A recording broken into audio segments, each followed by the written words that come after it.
Although we've had a sort of stabilisation in PMIs, if you look at the detail of that, the real increase was in price.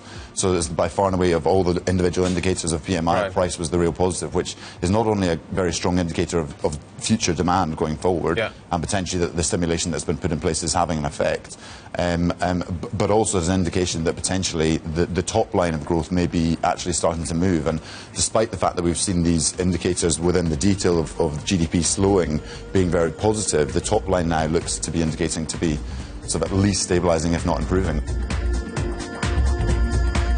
The areas of growth now are what I would call mid-market consumption, not luxury consumption, because that's being hit by the attack on corruption.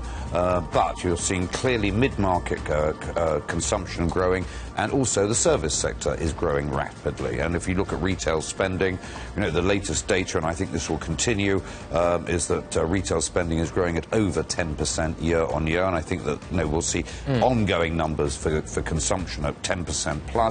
Infrastructure investment spending is growing at, you know, close to 16 to 17% year on year.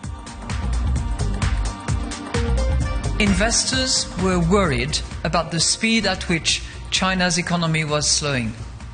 These concerns, the investors' concerns, put further pressure on commodity markets and triggered sizable currency depreciation in a number of commodity exporters, particularly in Latin America.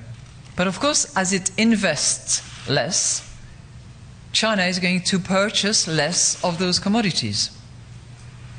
This will, in our view, contribute to what could very well be a prolonged period of commodity prices that will be lower. As the world's second biggest economy, it is not easy for China to maintain a growth rate of around 7% on what is a $10 trillion GDP.